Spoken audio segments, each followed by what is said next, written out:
It's time for RealAg Radio on Rural Radio Channel 147 on Sirius XM.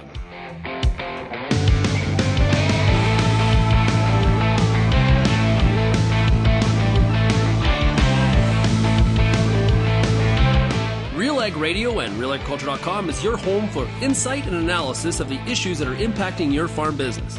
Let's get real and get connected with RealAg Radio.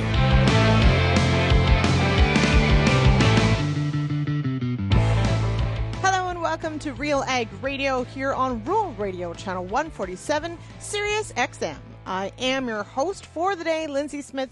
It is Tuesday, May 14th, and yes, that means it's Tuesdays with Lyndsey. So here I am. It's been a challenging week for a lot of growers in Ontario who are desperately trying to get ahead of the planting season. We are definitely behind in some areas. Probably half as much progress as is average is happening. And so that launches today's show. I've got Paul Hermans with me to talk about specifically when to swap out those corn hybrids. Certainly for Southern Ontario, we've got a little ways to go yet. But here in the East, we've got some very wet conditions. And, well, it's May 14th. We are rapidly approaching the date at which it is time to start moving those hybrids. So stick around. Paul will have more details on making that call. Of course, in Western Canada, moisture like this would be very welcome. And there are areas that are getting some fantastic moisture, which is awesome to see. And that should help with, we hope, some of those wildfires that are raging in. We've got BC, Alberta, Saskatchewan, and Manitoba all dealing with some pretty major ones. So very scary. I hope everybody is staying safe out there. And let's hope this rain that is happening, it seems anyway, from just about coast to coast, really helps out. Okay, also on today's show, it is Kids FarmSafe Week. This is the very first time we have had a Canadian FarmSafe Week for kids. And so we are going to have Robin Anderson. She's with CASA, the Canadian Agricultural Safety Association. She's going to join me later in the show to talk about why it's so important that we talk about and learn about and really implement some of the changes that are necessary to keep our kids safe on the farm. There are some alarming statistics in the interview. I'm going to warn you ahead of time that honestly, and this is heartbreaking to me, the most at-risk age group for farm kids for deaths on the farm is from newborn to age 4. And that is devastating. And losing a child at any age is devastating. But I really feel like this is one of those statistics that we can improve. We can do better.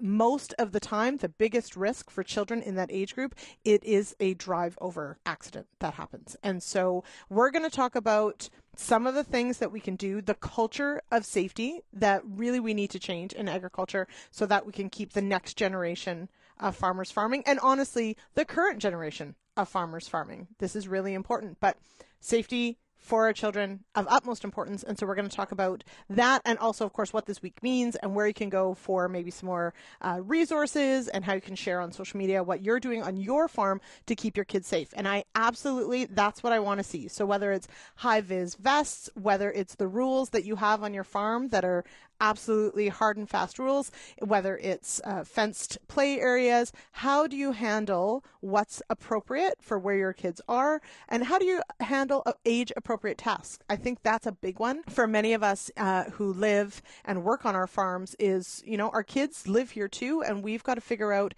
oftentimes how we bring them with us when we're doing some jobs, and some jobs, honestly, the kids just can't be there because there isn't a safe place for them to be. But a lot of times we can adapt and we can find safe ways that they can contribute and also be safe and stay there. But this is a big question, certainly that many farm families grapple with, is how we keep our kids safe and still, frankly, get the work done that has to get done. So would love to know your feedback and also your best tips or what you've done on your farm to keep your kids safe. I think it's just absolutely so important.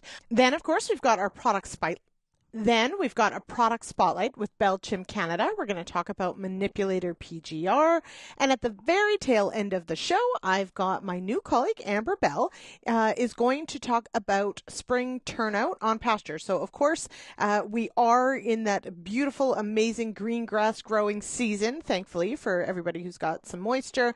And it does beg the eternal question of when do you turn out those grazing animals? So whether that's cattle, sheep, goats, whatever that may be. And how do you manage those pastures early in the year to keep them productive through the year and make sure that they head into winter in the best shape possible? So stick around. That's right at the tail end of the show. Without further ado, then, let's get to a quick break, and I'll be back with Paul Hermans and to talk about swapping out those corn hybrids right after this. Peter Johnson at Wheat Pete, RealAgriculture.com, and what an opportunity! Oh my gosh! You think you can't grow better wheat? You are absolutely wrong. We're going to show you how to strive for those record wheat yields that they get in the UK and in New Zealand. You can grow 150 bushel wheat. I'll show you how. Catch Wheat Pete's Word every Wednesday on RealAgriculture.com or download the podcast on iTunes or Spotify. I am Lyndsey Smith. Joining me now is Rob Meyer for Genesis Fertilizers. We can't have this conversation without, of course, an update on where the Genesis plant is at as far as plans. An announcement, many probably know this, was recently made to expand the production capacity of the nitrogen plant in Belchim. You know, a plant with the capabilities to provide not just urea, but also urea ammonia sulfate, the UAS, as well as the DEF, that's the diesel exhaust fluid component, with future plans now in play to install the equipment and also produce UAN. So if you really think about it, that package, these upgrades are not only going to make the plant more flexible, I think that's a key ingredient, but more profitable for the farmer owners. We're entering the spring. Farmers are thinking about their businesses, their crop plans, their fuel, their fertilizer. We're right in the mix of it right now with, incredible experts, and we're pushing this project. It's a great time to be on board. And Rob, for those interested, where can they go for more information? Visit us at genesisfertilizers.com.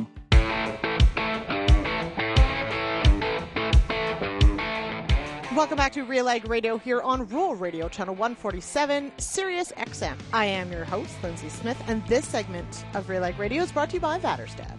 Väderstad is partnering with Canadian farmers for outstanding emergence. Their line of tillage, seeding, and planting equipment offers solutions for all soil types, field conditions, and tillage practices, helping you to maximize yield. To learn more and find your local dealer, visit Väderstad.com. I'm Lyndsey Smith with RealAg Radio and RealAgriculture.com, and joining me now is Paul Hermans with Pioneer Seeds Canada. Paul, I wish we were meeting under better circumstances, but it would appear that spring is not being kind to Ontario corn growers. No, you take a look at what Mother Nature is throwing at us, Lyndsey, and I'd rather be out in the field putting plots in today, but it is what it is. I was kind of looking back in May, and we had 14 days so far in May, and 8 out of those 14 days we've had rain, which has really slowed us down, unfortunately. Temp's not bad, but just, as you mentioned, just almost every day, every second day, rain events. Let's maybe just back up a little bit. Where are we at as far as progress? I've seen some maps that have come out as for planting progress, and we're very behind, but where are we at? So, yeah, we kind of do internally every Monday an update, and we figure for Eastern Ontario area, we're about 15%, Southern Ontario more in that 30 to 40%, and then Quebec, similar to Eastern Ontario, 15%. So we're, making a little bit of progress, but normally by this time we're almost complete. Right. So, and as you pointed out, the South, there's definitely areas that have managed to avoid some of these rains in better conditions. Away we go. It really is the East and parts of Quebec that we're struggling with. And it, of course, brings up the question of, so we're May 14th. The forecast doesn't look great. And so farmers, of course, are asking that question as far as corn goes, when do I swap out those hybrids? So let's back that up a little bit as to why farmers are asking that question, why we need to, just how important is it to match that corn hybrid to the season that you've got in front of you? Sure. So a couple of things, I guess, everyone's going to have their own risk versus reward outcome. Big differences if you're a dairy operation and you need high moisture corn, silage, that kind of stuff. But overall, growers are worried about, it's not that first planted corn, it's the last planted corn. And then what could happen, you start thinking about September, October. Do I run into a frost? Do I have low test weight, high moisture corn, and lower yield? So folks are starting to worry about that. We're moving on with May, basically. And customers are asking, should I change? And the biggest thing is basically hold the line until May 20th to the 25th with what you're currently growing, is what our research data would say. we've got some great charts that would show that, and switches and everything else. And it's kind of that, May 20th, 25th time frame. May 25th more Southern Ontario. I'd say May 20th more Eastern Ontario and Quebec, those kind of things. So looking at the data, it's an emotional time. Let's really look at the research data and help that direct us to what we should be doing. So, and it is nice to see that we've got some solid numbers to sort of lay out. As you mentioned, every farmer is going to have a different risk profile. Every farmer has different number of acres to cover. And looking at, some acres they might know are just not going to be fit for quite some time yet. And so that balancing act of trying to figure out, what goes in where and when, this question does come up. If you're going to, let's say we're a week from now, it is, the 20th, 21st, and it really does look like you're not going to be able to get into the field for quite some time.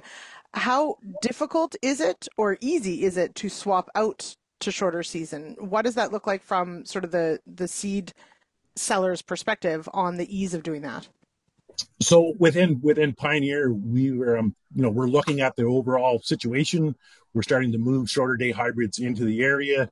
As we speak, we got, transport trucks coming down the 401 and moving stuff in this way. So it's easy to do, but again, it's a pain because you got to pick up the seed, bring it back and forth. And sometimes that may happen twice if the weather doesn't turn around. So fairly easy to do. What we recommend, beyond May 20th, for each additional week, you reduce your corn heat units by 100. So if I'm normally growing at 2,800, well, starting May 20th, next week, 25th, we'd recommend going to a 2,700 and so forth, depending where you live in Ontario or Quebec. What kind of yields potential difference am I looking at as I go down those heat units? How much yield do I give up, or can I maintain it based on conditions? This is the big question is, how much do I give up? Because if shorter season always meant the most yield, we'd all plant them and no one would have any risk. But clearly there's a yield difference. So what kind of difference are we looking at potentially? So I'm going to say any good agronomist would say it depends. It depends on the hybrid and how much, you're going to go down heat unit wise. But in general, I would say if I'm going like from a 28 to a 2,700, in that 5 to 8 bushel range is where I would probably peg it. And then if you keep going down again, it's going to be kind of an incremental stairs going down and everything else. Looking at planting date, though, research data would say you gain 2 to 5% on planting date. But on even emergence, I can gain 5 to 10% yield. So I'd rather make sure that, hey, we're doing a good job, have good emergence, don't mud it in.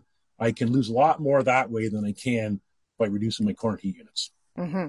Very good point. This is where patience, and I can only imagine how many phone calls you're getting in a day right now, but this is where patience can really pay off, that hopefully this weather gives us a window in the next week or so to really get the crop in decent conditions and not mudding it in. On the back end, we do talk about, of course, dry down. We talk about that corn actually, of course, getting to black layer and then what moisture is going to come off the combine. How much does that factor in? Because of course, if you're drying, you're paying for it. But if you've got the yield for it, maybe that pays for it. What about that end of season, as you mentioned, that consideration of the moisture conditions you might be looking at to get this corn dry? So yeah, I had a good chart here, and hopefully you can pull that up here.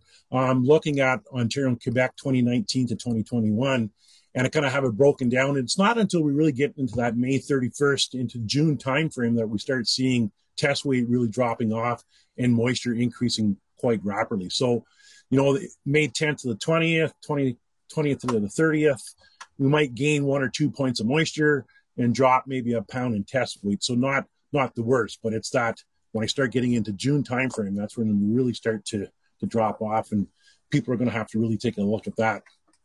The other thing is, some people are also thinking, Lyndsey, is, once I get into June, switch from corn to soybeans. Right.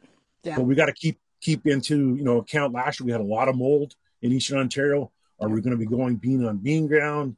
And if so, we got to think about how do we manage that, going through this growing season as well. Yeah, and I would say, it is obviously as soon as the calendar flips to June, that becomes a very realistic conversation of, is this a crop swap out, not just a heat unit swap out?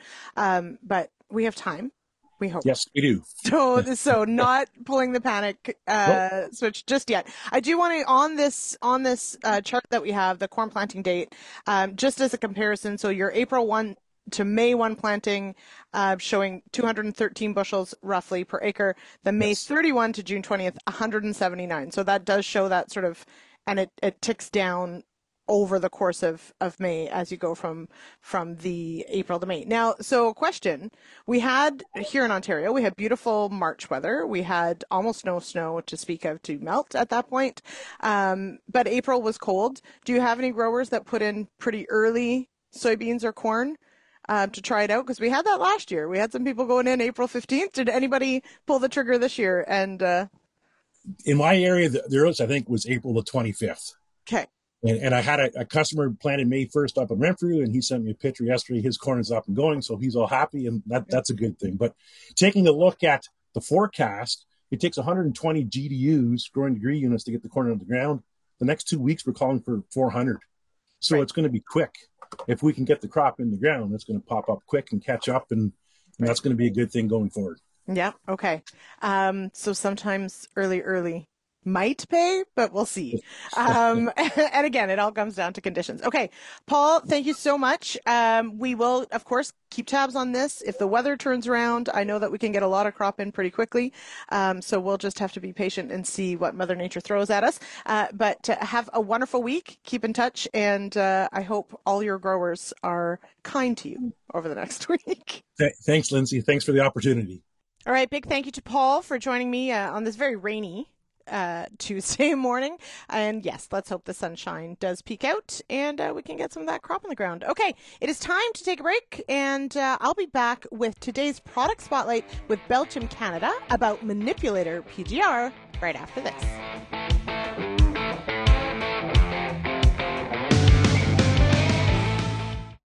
Hi, it's Bruce with Ag Direct Hail Insurance. This season, Ag Direct Hail is proud to support prairie farmers by taking the unprecedented move of keeping our crop hail insurance rates at or below 2023 prices. With the many challenges facing farm families, this is our way of thanking producers who work hard to put quality food on our table. You have our back, and Ag Direct has yours. Visit agdirecthail.com or call us toll-free. We appreciate your business. Canola is more than just a pretty face in the prairie landscape. It's a big business, both here and around the world, that requires you to be informed and up to date on everything it takes to grow a successful crop. The Canola School on RealAgriculture.com has an expert library of video resources covering markets, agronomy, and more to help you grow a healthy and profitable canola crop. Visit canolaschool.com today. Brought to you by BASF Canada and Invigor Hybrid Canola.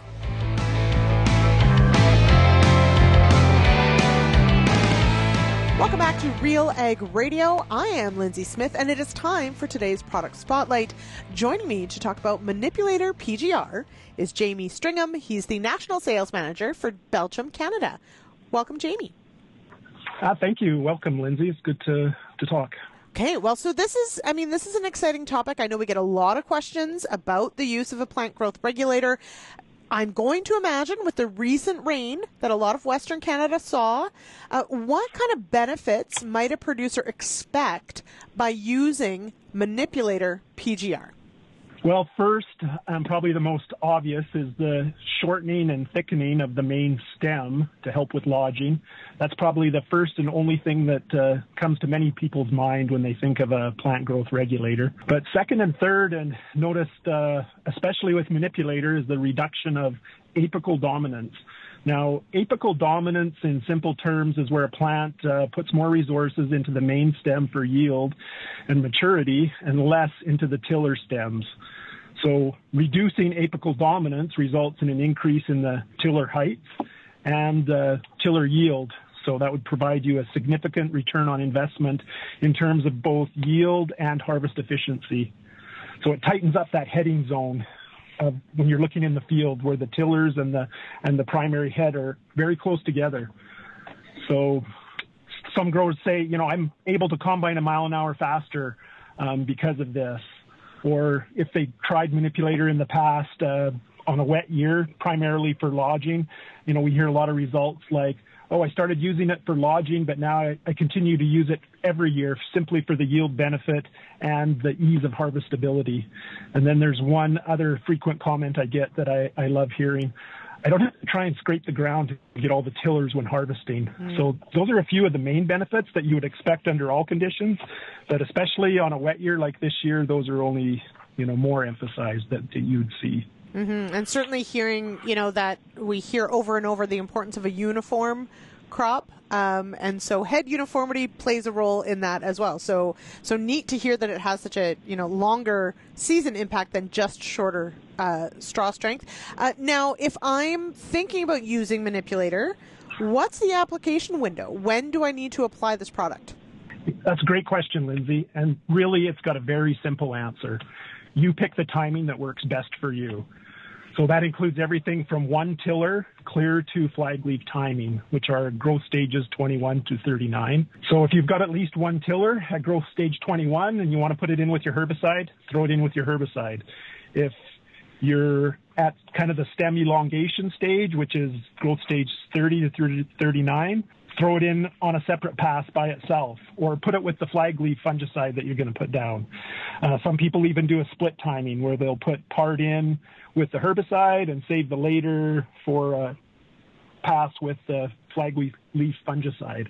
So, and all with excellent results. That's the great thing about Manipulator. I'll say the majority of producers now are putting Manipulator in with the herbicide, but really what I wanted to emphasize is it's very flexible with excellent results, and you pick the time that works best for you. All right. Now, let's just back up one moment. Manipulator PGR, which crops is it registered for use on? So it's registered for wheat, barley, and oats in Canada. So. Okay. Just so we know what we're talking about here. I think we focus a lot on wheat and barley, certainly for those lodging characteristics, but just want to clarify that. Okay, so what about then if I've sort of never felt like I needed to use a PGR, a plant growth regulator, before, but, I'm intrigued. Why is now a good time to choose Manipulator PGR? That's a great question. I love that question. A product actually needs to provide a positive return on investment for you, a producer, or, what's the point of even using it? So, we talked about Manipulator's been around in Canada now. It was first registered on wheat by PMRA in 2014. Here we are at 2024, and like I just mentioned, we're registered for wheat, barley, and oats.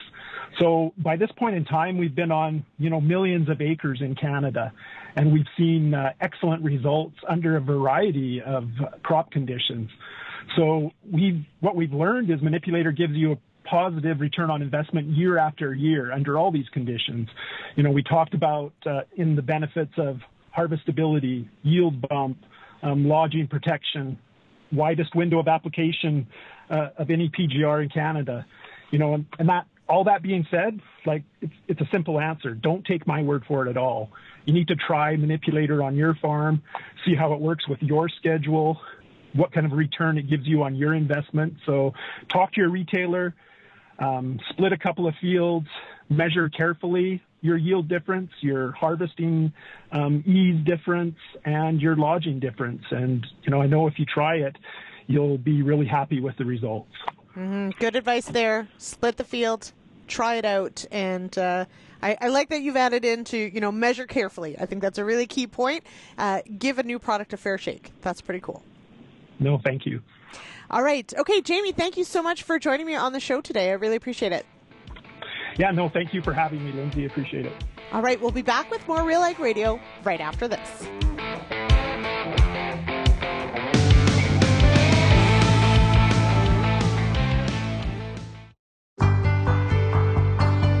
It's summertime, and you've got a lot of important decisions to make when it comes to your corn crop. Let the Corn School on RealAgriculture.com help guide you through those big decisions with input from leading experts in the field.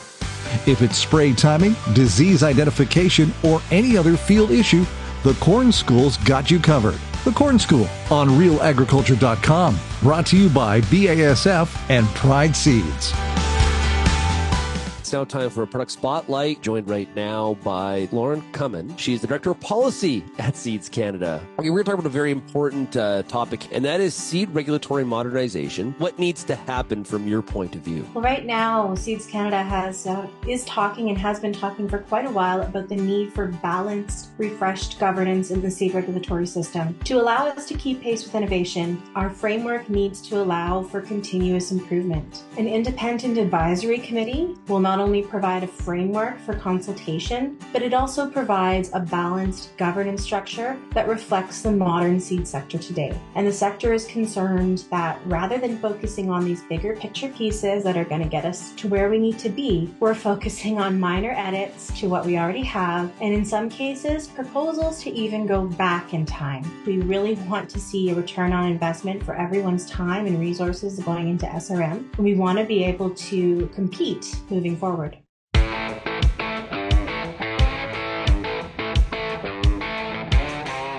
Welcome back to RealAg Radio. I am your host, Lyndsey Smith. It is Tuesday, May 14th, and this segment is brought to you by Invita. Invita bridges the nitrogen gap all season long, enabling your corn crop to fix the nitrogen it needs from the atmosphere, when and where it needs it most. Let Invita set your crop up for success by requesting it from your local retailer. All right, we go now to talk farm safety and Kids FarmSafe Week with Robin Anderson with the Canadian Agricultural Safety Association, otherwise known as CASA. Thank you for having me, Lyndsey.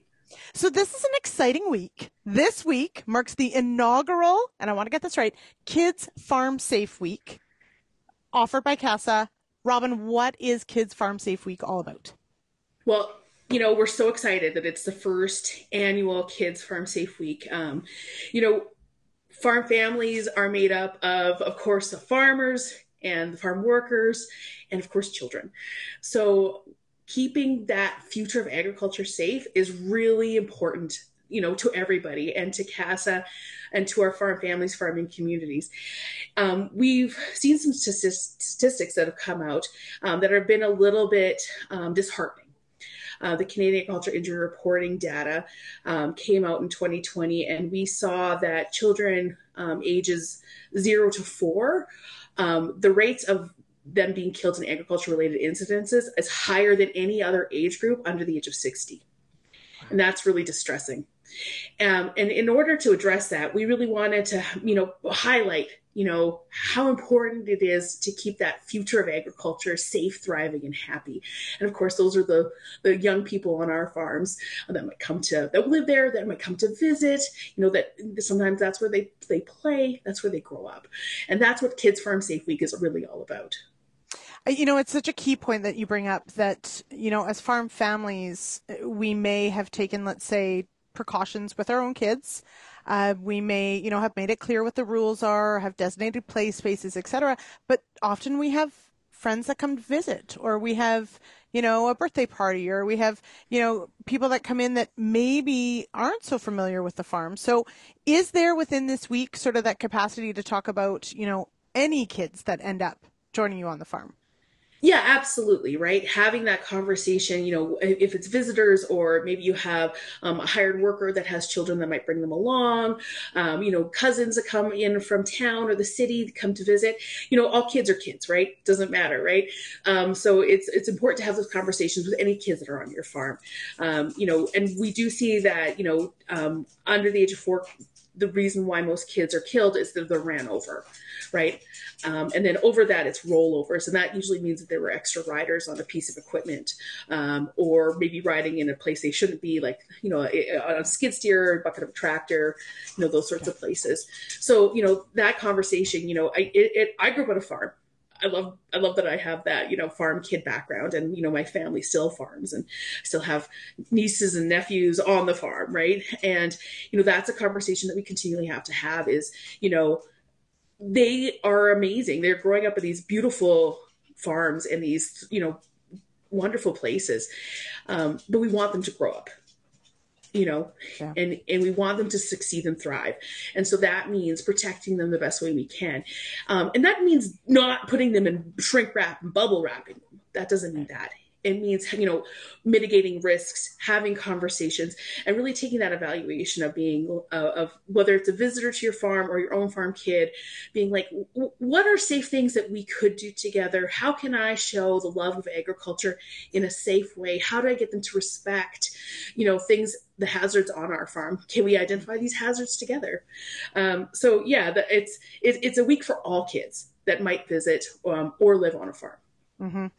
So I think it is really key there, and you've highlighted, not just the age group that is perhaps most at risk, but in what way? Because unfortunately, where we lose kids are in things where, they really are in a position they shouldn't have been, and had there been a rule about it, maybe wouldn't have been. And so, that culture of making safe spaces on your farm and following through on the rules, how important is it that as, the adults on the farm, we show that culture of safety, from the get-go? That's a great, I love that you use that word, culture of safety. And that's so integral. And that's what CAS has really always been about, is the culture shift, the change. I remember when I was, a kid growing up, oh gosh, I'm going to date myself, but the 90s, and it was always kind of a bit of a, pride, being like, oh yeah, I lost a finger and blah, blah, blah, right? Like this conversation about, how tough I am and how long I work and how exhausted I am and how, I care so much about the farm. I'm willing to put my own person, my own health, my own safety at risk. Mm-hmm. And that is just such a strange way to think about, agriculture, and such a strange way to think about the family farm. When I think about family farms that are thriving, successful, they're farms that look after themselves. They look after their people first, right? And that means that, the farmers on that farm, mom, dad, uncle, auntie, grandpa, grandma, whomever are out there farming, they're looking after themselves. They're getting adequate sleep, adequate nutrition. They're checking in with each other, in terms of mental health. They're addressing hazards as they come up. They're not taking shortcuts, and they're having those real, sometimes hard conversations. You don't always want to say, to each other, hey, I noticed what you've done, isn't really that safe. Mm-hmm. And I'm worried about you. That's a kind of a hard conversation to have. And, I'm, as I get older, I'm less afraid to say those things, and sometimes, it can be met with maybe some derision or, some dismissal, but having those conversations over and over again, it's about caring and sharing and loving each other, and it's about growing that farm. These are older statistics, but we've seen that, a family farm can't usually survive the death of the primary farmer. It just goes under.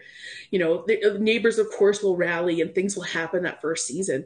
But after that, there's that decision. And Century Farms gone in the blink of an eye because of a shortcut or a mistake or not enough sleep or those sorts of things. So showing that you care about yourself and care about your farm in that way is such a really great, relatable way for kids to see that. And, and when kids are really great, they're so aware, they're so observant. And so when they say something to you too, that's a great time to take a bit of a moment of reflection and be like, oh yeah, you're right. That's something maybe we should talk about, or maybe we could think about addressing, and how can we address that together as a family? Mm-hmm. So yeah, it's openness and conversations and honesty is, and I think that just builds that culture of safety. Mm-hmm.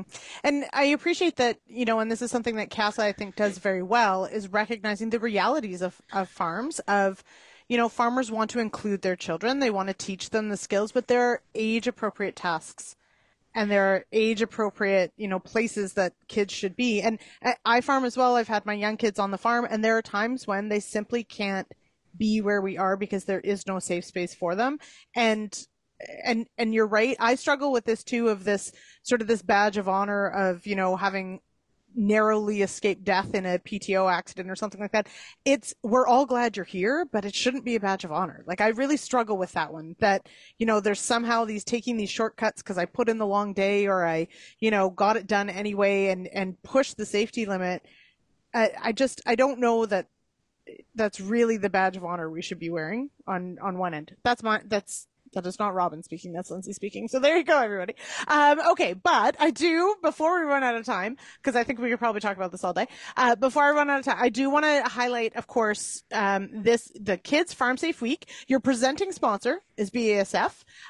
What will happen over the course of this week? So it's May 13th to 19th. There is a website where people can go for resources. What might people expect over this next week to celebrate this? Well, watch out on social media. You know, that's huge for us. We're a really small little team up here. So we're really, depending on all of our amazing partners. And of course, our presenting sponsor, BASF, is just been such a rock star in terms of, getting out there, getting that message across. And of course, their Safety Scouts program. So if folks would like to know more about that, it's really an amazing program. It's something that really just starts that conversation off. So if you go to the website, kidsfarmsafe.ca, and under there you can see resources, and you'll see BASF Safety Scouts, and you can order a kit for your farm kids. It's a little vest, there's coloring sheets, and there's all these pledge, and that pledge is for the kids, but it's also for mom and dad to be like, oh yeah, this is actually really important. And there's also other really good resources. Lyndsey, you were saying about, tasks that are age appropriate. The Ag Youth Work Guidelines are an amazing resource, and those actually will walk caregivers, parents, whomever, through tasks that kids are safely able to perform at their age. And, not all kids age the same way, right? Right. We always joke that my brother was born an 80-year-old man, right? Mm-hmm. He was, maybe not physically able to, but, he was very emotionally ready to do a lot of things. But having that addresses all of those questions, right? Emotional, readiness, physical readiness, those sorts of things. Mm-hmm. We also have a webinar coming up on the 15th, and that's presented by BASF. And it's a conversation with two farmers, two farm moms, and a conversation about what that looks like, modern day, moms on the farm, raising kids, all those stressors that are related to, raising those kids safely on the farm. And the two dynamic, amazing farm women, Bailey Kemry from Saskatchewan and Katie Ketty from Nova Scotia. So we would love for folks to join us. It's free. Just have to register, and you can find that on the website as well. Perfect. Wonderful. And love to see familiar names on this. And it's definitely a challenge. We're not downplaying, the fact that this could mean a bit of work, maybe a bit of a culture shift at the farm, that this is important, but there are resources there to do it. And Rob and I, for one, am really pleased that CASA is celebrating this week and bringing attention, of course, to keeping our kids safe here on the farm. So Robin with CASA, thank you so much for joining me on the show today. Thank you for having me, Lyndsey. All right, we'll be back with more RealAg Radio right after this.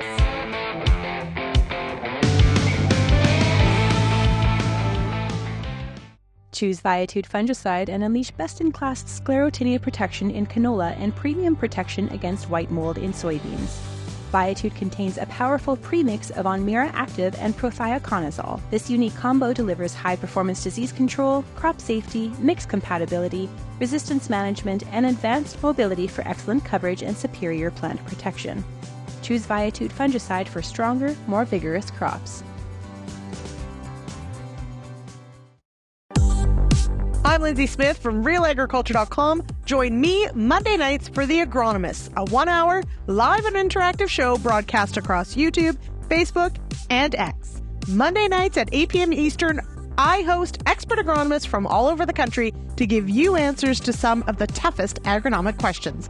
Join us live or catch the replay Tuesday morning. That's The Agronomist with me, Lyndsey Smith, Monday nights live at 8 p.m. Eastern.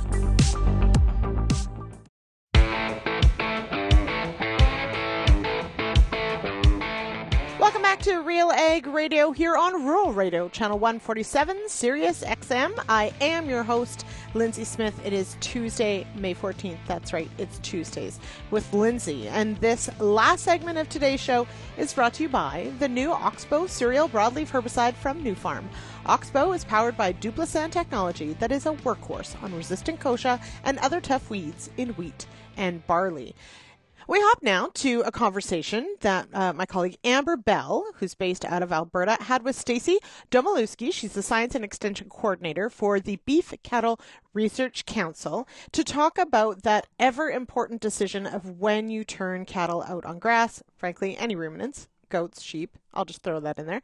But of course, this is a big question as to when you can switch from your winter feeding to putting them out on grass. And there is a lot riding on that decision as far as the overall productivity of your pastures through the season. So let's listen now. This is Amber Bell and Stacey Domolewski with BCRC.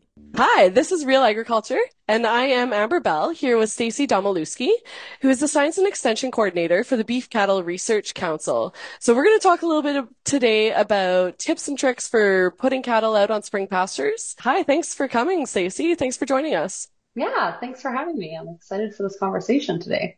Me too.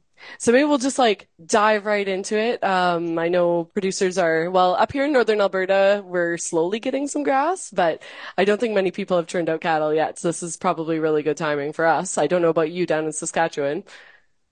We just got a little bit of rain here. So I think I have used the term, we have felt a collective sigh of relief around here that we might be all right. And so, yeah, people are definitely starting to think about moving those cows out. It's been a bit of a slower spring here, but I think if that slow spring comes with rain, everybody's pretty happy about it. Then we're all happy. Exactly.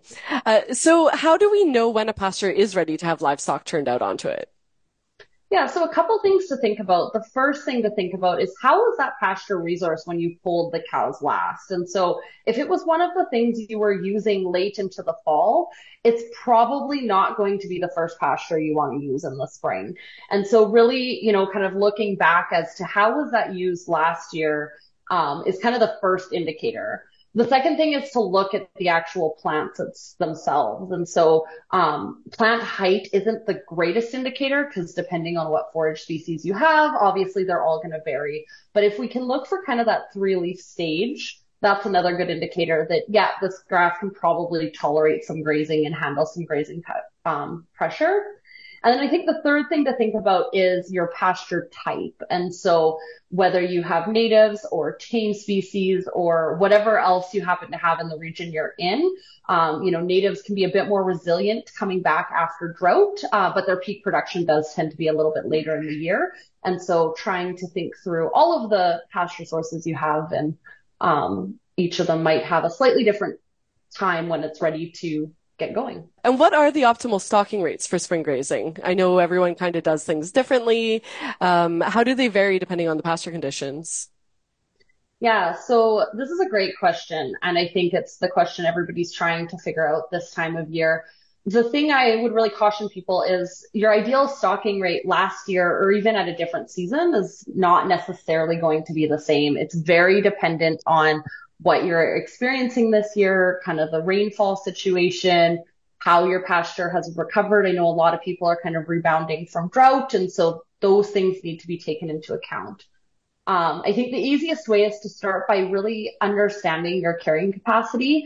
If this is something new to you, we have a really great tool on beefresearch.ca that is a calculator that will allow you to go through. It gives you some metrics to look at. And then you can actually go in, put your own numbers in and get a stocking rate out of that based on your area.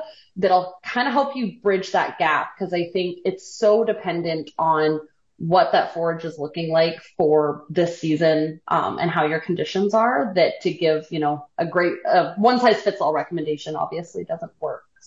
So within that calculator, does it have metrics for the soil type and geography of where you are in the province? Yeah.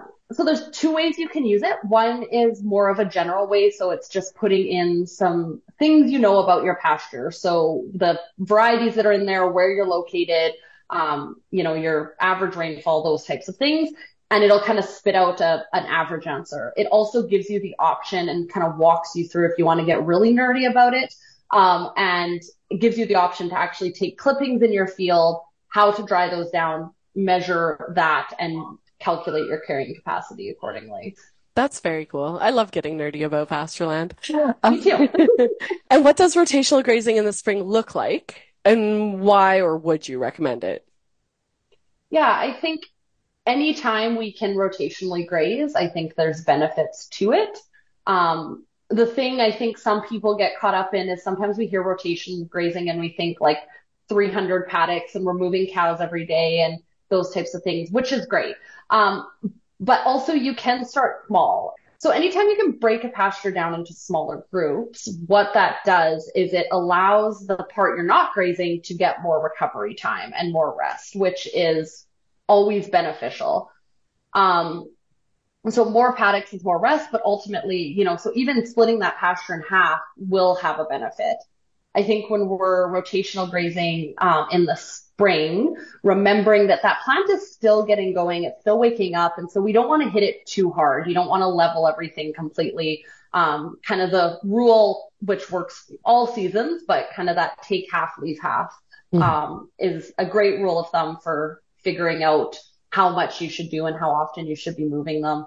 I would say in the spring, don't hesitate to move them a little sooner than you might otherwise. We really don't want to push that pasture really hard because then you're preventing coming back to it again. Right. The other thing to think about is litter is always beneficial. So the more litter we can have, so that's the dead plant material, the stuff that's trampled. It's not waste at all. It conserves rain and snow melt.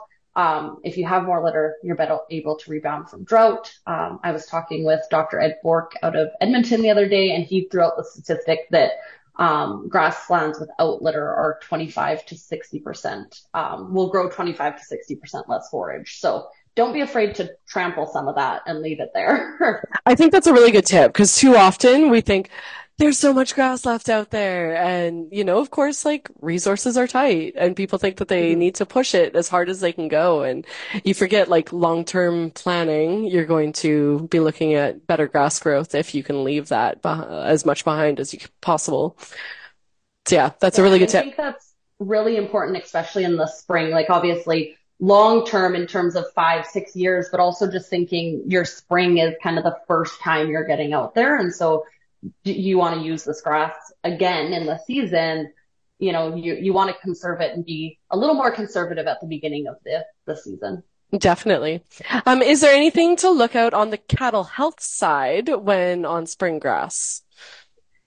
So I think the biggest thing is around body condition. And so watching that those cows aren't losing weight is a big thing, especially for anybody who was dealing with drought in the last year.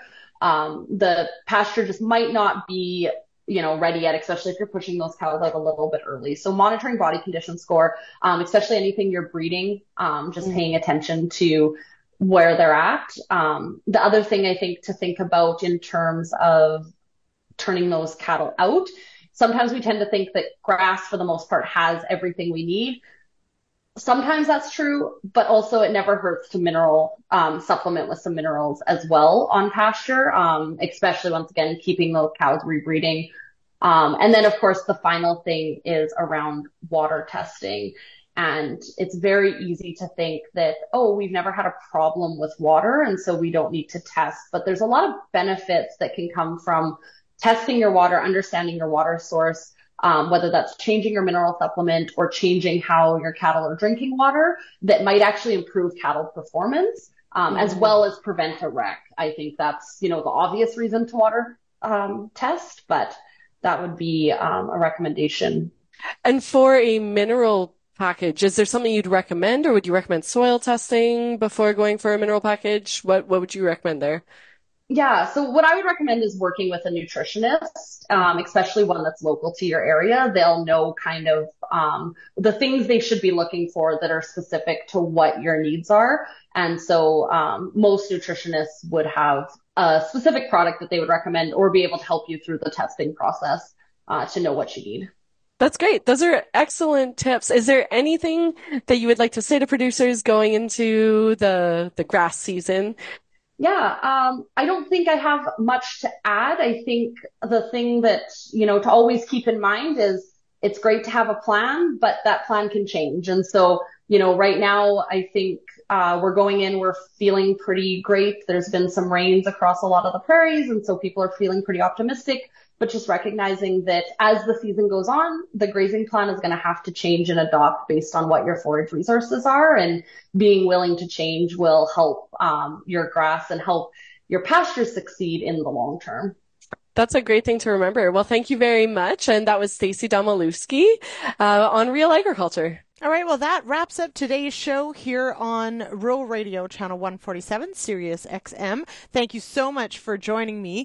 Before I hop off, though, I did want to put a little plug in. Now, you'll maybe have noticed on today's show, I didn't pull a clip from last night's episode of The Agronomists, and that's only because, frankly, I just didn't have room. We've got so much going on, but I did want to send a shout out. So I was joined by Wes Anderson and Johanna Lindeboom for last night's episode.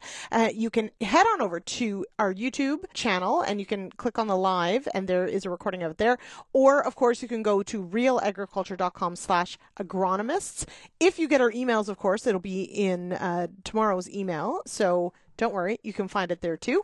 But we talked about zone management, and I wanted to touch on this for just a bit in that, there's zone management is, yes, about variable rate, but it's also about, recognizing the variability within a field and then trying to adjust different inputs for those zones. And nitrogen gets all the cred here and most of the interest, and yes, people are varying their nitrogen rates, but there's actually so many other things that we could be adjusting on our inputs to make the most of those different zones. And some of that might actually be pulling back a lot of what we're applying in different places and making sure that we're putting the different inputs where they should be. So on last night's show, we did talk, yes, quite a bit about nitrogen, but one of the things that we didn't hit on a lot of that I wanted to bring up here, that Johanna, once we were offline, Johanna said, it's one of the things that we probably should have mentioned, so I'll mention it now, is pH. So one of the sort of easiest wins in zone management or in variable rate applying really is for liming, for trying to get your pH to where you really need it to be. It's really an easy win to adjust your rates for pH, and the payoff is immediate. Frankly, the payoff for lime, if pH is a problem, the payoff on lime is immediate regardless. But realistically, every field is going to have variability as to just how much lime it necessarily requires. And so Johanna wanted to point that out, that is an easy win for sure. We also talked last night, and it was Paul Sullivan, who has been on this show as well. He's in the Kimbrough area, just like me. So Paul Sullivan, he also mentioned that he's having some success in using SWOT maps. So these are the soil, water, and topography maps that Croptomistic Technologies puts out. The SWOT maps and overlaying a yield map of soybeans and looking for where you may want to focus your white mold fungicide. And Wes Anderson, who's with Croptomistic, he actually went one step further and said a yield map or a historical yield map would give you a decent indication, yes, for sure, but an in-season NDVI, so a biomass reading laid over your maps, your SWOT map, would actually give you a really good sense of where white mold is going to be an issue. And that's a discussion that really, that gets really exciting. When we, precision agriculture has been around for quite some time. We've had the capability of doing variable rate and variable spraying for quite some time. It does require a pretty significant investment in equipment, but it's also just shifting that mindset to managing areas of the field almost as fields within a field, right? So making sure that you're not necessarily just blanket one end to the other. And part of the conversation that came up last night was also about how with nitrogen, sometimes that is the sort of best risk management as far as not capping yield is to go end to end with the same end.